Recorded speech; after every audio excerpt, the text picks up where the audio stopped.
Communist party ప్రణాళిక. యూరప్ను ఒక దెయ్యం పట్టుకుంది. ఆ దెయ్యం పేరు కమ్యూనిజం.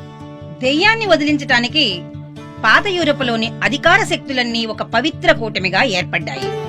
పోపు, జారు, మెటర్నిక్, గిజో, ఫ్రెంచి రాడికల్స్, జర్మన్ గూఢచారులు ఒకరేమిటి అందరూ ఏకమయ్యారు. అధికారంలో ఉన్నవాళ్లు ఏ ప్రతిపక్ష పార్టీనైనా కమ్యూనిస్టు అని నిందించకుండా వదిలారా? ఏ ప్రతిపక్షమైనా అదే నిందను తిప్పికొట్టకుండా ఉందా? తనకంటే పురోగాములైన తోటి ప్రతిపక్షాలపైనే కాక తిరోగాములైన పక్షాలపై కూడా కమ్యూనిస్టు అనే అదే నిందను మోపని ప్రతిపక్షం ఎక్కడైనా ఉందా? దీనిని బట్టి రెండు విషయాలు స్పష్టమవుతున్నాయి. కమ్యూనిజమే స్వయంగా ఒక శక్తి అనే సంగతిని యూరప్ అధికార వర్గాలన్నీ ఇప్పటికే గుర్తించాయి.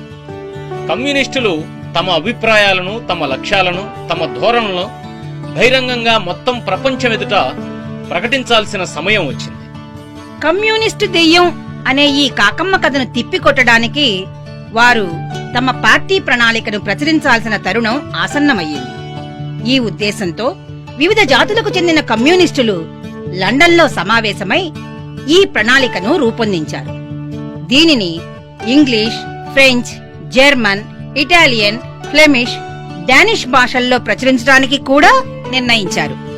మొదటి అధ్యాయం బూర్జువాలు, కార్మికులు. ఇంతవరకు సాగిన సమాజ చరిత్ర అంతా వర్గ పోరాటాల చరిత్రే. స్వతంత్రుడు, బానిస, పాలకవర్గ సభ్యుడు, సామాన్యుడు, దొర, దాసుడు, గిల్డులో వృత్తి సంఘ యజమాని, జర్నీమ్యాన్.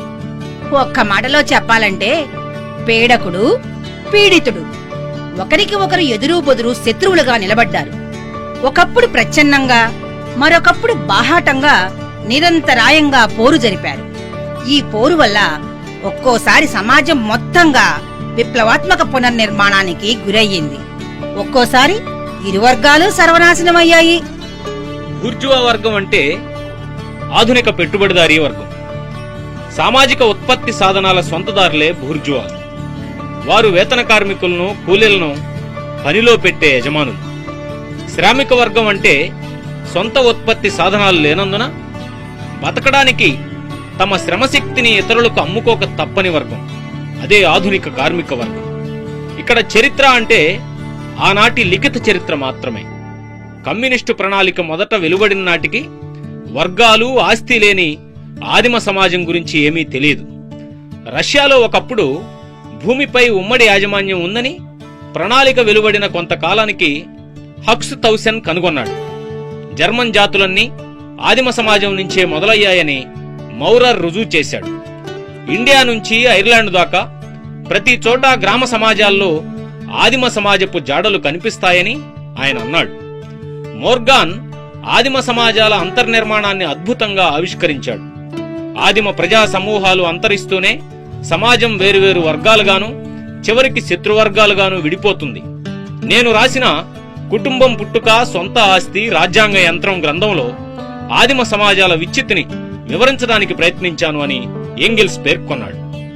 ఇంతకు ముందున్న చారిత్రక యుగాల్లో సమాజం దాదాపు ప్రతి చోట అనేక తరగతులుగా, అనేక సాంఘిక అంతస్తులుగా విభజించబడింది.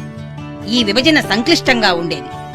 ప్రాచీన రోమ్లో పాలకవర్గీయులు, వీరులు, సామాన్యులు, బానిసలు ఉండేవారు. మధ్యయుగాల్లో ఫ్యూడల్ దొరలు, పరాధీన రైతులు, దాసులు, గిల్డులో యజమానులు, కార్మికులు, అప్రెంటిస్లు ఉండేవారు. దాదాపు ప్రతి వర్గంలోనూ తిరిగి అంతర్గతంగా అనేక అంతస్తులున్నాయి. ఫ్యూడల్ సమాజపు శిథిలాల నుంచే ఆధునిక బూర్జువా వర్గం మొలకెత్తింది. అది వర్గ వైరుధ్యాలను రద్దు చేయలేదు.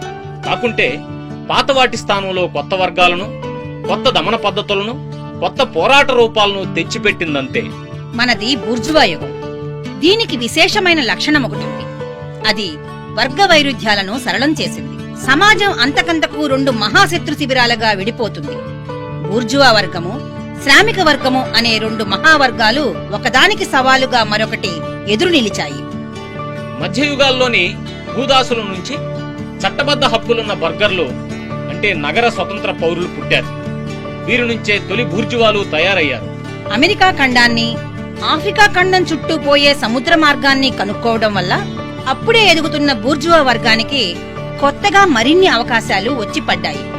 ఇండియా, చైనా మార్కెట్లు, అమెరికాను వలసగా మార్చడము, వలసలతో వాణిజ్యము, సరుకులు, డబ్బు పెరగడము, ఇవన్నీ వాణిజ్యానికి, నౌకాయానానికి, పరిశ్రమకు ఇంతకు ముందు ఎన్నడూ కనీవిని ఎరగనంత ప్రేరణ ఇచ్చాయి. కనుక తోస్తే పడిపోయే దశలో ఉన్న ఫ్యూడల్ సమాజంలో విప్లవ శక్తులు వేగంగా అభివృద్ధి చెందాయి. ఫ్యూడల్ పరిశ్రమ రంగంపై గిల్డుల గుత్తాధిపత్యం ఉండింది. పరిశ్రమలో కొత్త వారికి ప్రవేశం లేని వ్యవస్థ అది. కొత్త మార్కెట్లు పెరుగుతున్న అవసరాలను అది ఏమాత్రం తీర్చలేకపోయింది. కనుక దాని స్థానంలో కార్ఖానా వ్యవస్థ వచ్చింది. ఆ వ్యవస్థను నడిపే మధ్యతరగతి వాళ్లు వృత్తి సంఘ యజమానులను పక్కకు నెట్టివేశారు. ప్రతి కార్ఖానాలోనూ శ్రమ విభజన పెరగడం వల్ల గిల్డుల్లో వివిధ వృత్తి సంఘాల మధ్య ఉన్న విభజన మాయమైంది. ఇంకా మార్కెట్లు నిత్యం విస్తరిస్తూనే ఉన్నాయి. గిరాకీ అదే పనిగా పెరుగుతూనే ఉంది. కార్ఖానాల ఉత్పత్తి కూడా చాలలేదు. అప్పుడు ఆవిరి యంత్రాలు, ఇతర యంత్రాలు వచ్చి పారిశ్రామిక ఉత్పత్తిలో విప్లవం తెచ్చాయి. భారీ ఆధునిక పరిశ్రమలొచ్చాయి. కార్ఖానాలు పోయాయి. వాటిని నడిపిన మధ్యతరగతి పారిశ్రామికులు పోయి పారిశ్రామిక కోటీశ్వరులు వచ్చారు. వాళ్లే ఆధునిక బూర్జువాలు. వాళ్లే మొత్తం పారిశ్రామిక సైన్యానికి నాయకులు. ఆధునిక పరిశ్రమ ప్రపంచ మార్కెట్ను స్థాపించింది. దీనికి అమెరికా ఆవిష్కరణ అనేది మార్గం సుగమం చేసింది. దీనివల్ల వాణిజ్యము, నౌకాయానము, నేలపై రవాణా అపారంగా పెరిగాయి. ఈ అభివృద్ధి వల్ల తిరిగి పరిశ్రమ మరింతగా విస్తరించింది. పరిశ్రమలు, వాణిజ్యం, నౌకాయానం, రైల్వేలు ఇలా పెరిగే కొద్దీ బూర్జువా వర్గము పెరిగింది. దాని పెట్టుబడి పెరిగింది. మధ్యయుగాల నుంచి వచ్చిన వర్గాలనన్నిటినీ అది వెనక్కు నెట్టేసింది. దీనంతటి నుంచి ఒక విషయాన్ని గమనిస్తాం. బూర్జువా వర్గం అనేది ఓ సుదీర్ఘమైన అభివృద్ధి క్రమంలో పుట్టింది. ఉత్పత్తి విధానాల్లోనూ, మార్పిడి విధానాల్లోనూ జరిగిన అనేక విప్లవాల పరంపర కారణంగా అది పుట్టింది. బూర్జువా వర్గం తన అభివృద్ధిలో అడుగు ముందుకు వేసిన ప్రతి సందర్భంలోనూ రాజకీయంగా కూడా పురోగమించింది. ఒకనాడది ఫ్యూడల్ ప్రభువర్గ పెత్తనం కింద పీడిత వర్గం. అటువంటిది తర్వాత మధ్యయుగాల నగర కమ్యూన్లలో స్వయం పాలిత సాయుధ సమాజంగా ఎదిగింది. ఒక చోట అది అంటే ఇటలీ, జర్మనీల్లో స్వతంత్ర నగర రిపబ్లిక్ గా ఉంది. మరో చోట అది అంటే ఫ్రాన్స్ లో లాగా పన్నులు కట్టే మూడో శక్తిగా ఉంది. ఆ తర్వాత కార్ఖానాల దశలో అది ప్రభు వర్గానికి వ్యతిరేకంగా ఒక పోటీ శక్తిగా మారి అర్ధభూస్వామ్య రాచరికాలకో లేదా నిరంకుశ రాచరికాలకో ఊడిగం చేసింది. ఆ రకంగా అది పెద్ద రాజరికాలన్నిటికీ మూలస్తంభంగా నిలబడింది. అదే బూర్జువా వర్గం చివరికి ఇవాళ ప్రపంచ మార్కెట్, ఆధునిక పరిశ్రమ ఏర్పడిన తర్వాత ఆధునిక ప్రజా ప్రాతినిధ్యం ఉన్న రాజ్యంలో ఏకైక రాజకీయ పెత్తందారుగా మారింది. ఆధునిక రాజ్యంలో ప్రభుత్వం అనేది మొత్తం బూర్జువా వర్గపు సమిష్టి వ్యవహారాలు చక్కబెట్టే కమిటీ మాత్రమే. బూర్జువా వర్గం చారిత్రకంగా అత్యంత విప్లవకరమైన పాత్ర పోషించింది. బూర్జువా వర్గం పైచేయి సాధించిన ప్రతి చోట మొత్తం పితృస్వామిక, ఫ్యూడల్, ప్రశాంత సంబంధాలన్నింటినీ ఖతం చేసింది. మనిషిని పుట్టుకతోనే అధికులైన వారితో బంధించిన అమాంబాపత్ సంబంధాలన్నింటినీ నిర్దాక్షిణ్యంగా చిన్నాభిన్నం చేసేసింది. మనిషికి మధ్య స్వలాభం తప్ప, డబ్బు చెల్లింపులు తప్ప ఇంకా ఏ సంబంధాన్ని అది మిగల్చలేదు.